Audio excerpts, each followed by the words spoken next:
Okay, this might be the weirdest location for a video, but here we are on my tub in the bathroom, obviously. But we're doing it, and obviously this isn't a cooking video or a food recipe today. We're stripping laundry, and I'm pumped because it's long overdue.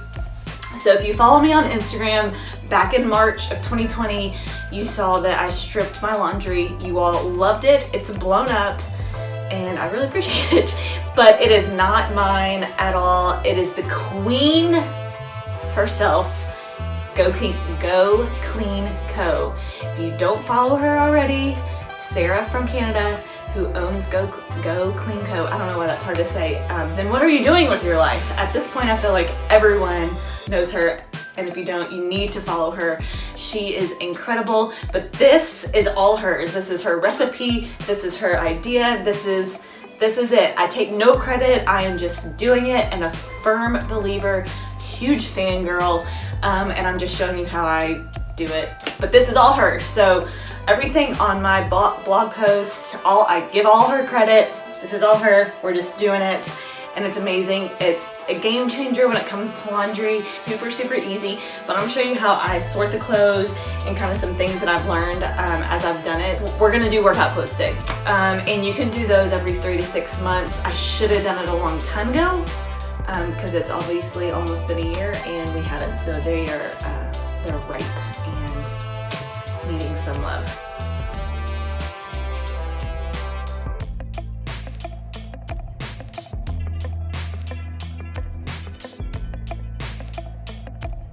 First things first, I'm probably gonna be in different outfits because this is gonna be a multi-day process, just soaking it and washing it and how I have it all sorted out, plus other work I have going on. So just wardrobe change, I'm telling you up front, it's gonna take a couple days to get all of this done. Okay, so the blog post kind of has everything lined out, how I separated everything, or how I separate it all. I just separate it just like I would how I like normally wash it in the wash. The first load that we're gonna do today is my sports bras and our running tank tops, our workout tank tops and shirts, mine and Justin's. Both long sleeve, short sleeves, all the other things. And then pants and shorts are going in the second load. And I separate them that way just because we have so many of them. It's just like too much to crowd in the tub at once. So I separate it that way. And then I do a separate load of whites and of pinks. And I'll walk you through step by step of why I do this. But all of these sports bras and shirts that I have are a sweat wicking material. So they're the slick, not cottony, sweat wicking material. First, one of the biggest questions I've gotten on the posts and stuff is like when you'll see the sweater's probably gonna be really disgusting. It's really dark and black. Is that some dye?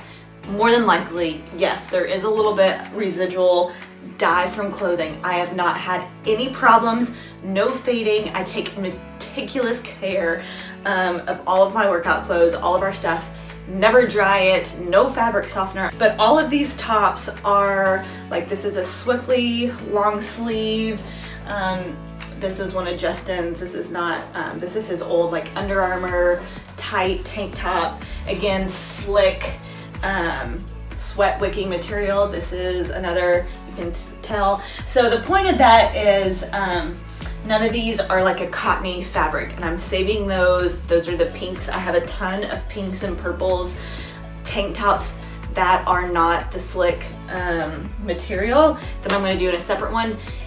And I did that because I was like, in case these do bleed, I don't want like my pinks and getting dingy and stuff, and I'm glad I did. So all of these, if there is dye that comes out of them, they're not gonna stain any of the other tops, and they're not gonna fade. So don't worry, it'll totally be fine. So that's how I like to separate them. But again, this is how I wash them together normally anyways, so just do it that way. Anyways, enough about that.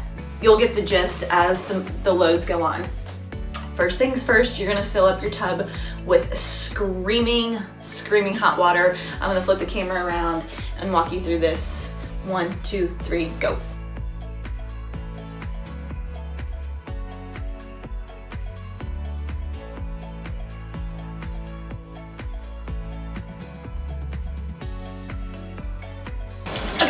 we are. Hopefully the water is not too loud. So I just poured all that stuff in. You're gonna need a heavy spoon. I like to use this metal one that has a really tough handle, especially when you do stuff like things like towels and sheets, and these clothes obviously get heavy because they're wet. And you're gonna need to stir them, so get something heavy duty that can withstand the weight. We're gonna start adding the clothes in.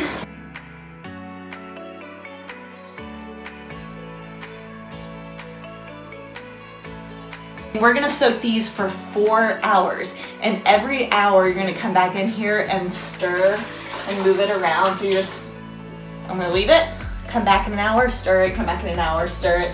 So again, this is why this is gonna be like a multi-day, multi-outfit process. And so we're just gonna let it cook and strip and marinate and do whatever it's gonna do.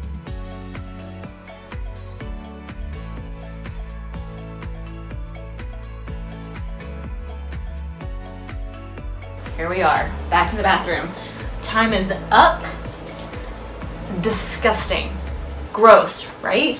We are gonna switch this out. You can just drain your tub, let it all drain out, and then I like to use just big kitchen gloves, put them on and wring all of it out, and then I have a laundry basket. I put them in the laundry basket and take it straight to the washer and put it in the washer. So just wring out as much water as you can.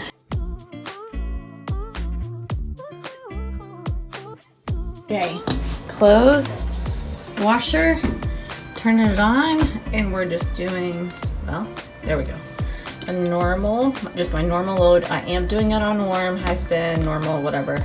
No soap because it has plenty. And that's it.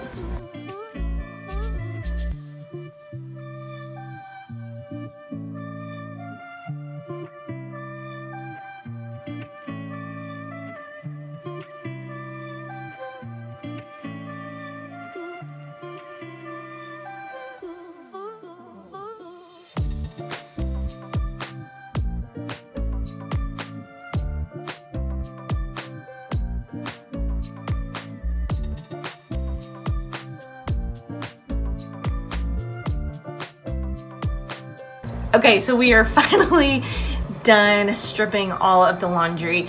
I repeated the same process for all 4 loads, so with the whites and the pinks and the pants.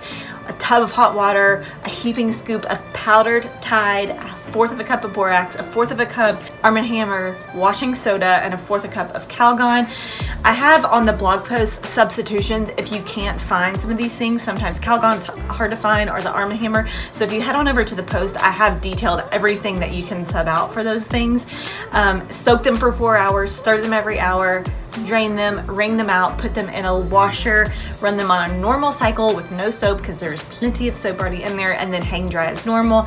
They're already folded up, smelling super fresh, and the drawers ready to be worn again. But I do this process, especially for our workout clothes, every 3 to 6 months. And especially if you live in a place with really hard water, the hard water buildup, the body oils and grease and dirt and things like that just build up on your clothes. So if you have a problem with your workout clothes specifically, like never smelling actually clean, you'll wash them and everything and they just like have that dingy smell, that's actually why I did this laundry stripping thing, because I had tried everything to get rid of that smell. I had tried every single kind of washing detergent and method. Nothing worked until laundry stripping. So this, if you have that problem, if you're a runner, anything like that, this will save your life and your clothes and your nose, because that smell be nasty. So you can do this every 3 to 6 months, just depending on how bad they are, or things like that. I've also done a load of our white towels before and our white bedding. That can be done at the same time, 3 to 6 months, or more so 6 to 9, just because they're not as used as heavily as the workout clothes. So anyways, you can do this on other things as well. I hope you found this helpful. I know it was a little bit of a different format, but I hope you found this helpful just to visually see the process being done. So until next time, the next cooking video or whatever it is, that's all, and the process is done. But I hope you all enjoyed it, and I will talk to you all very soon.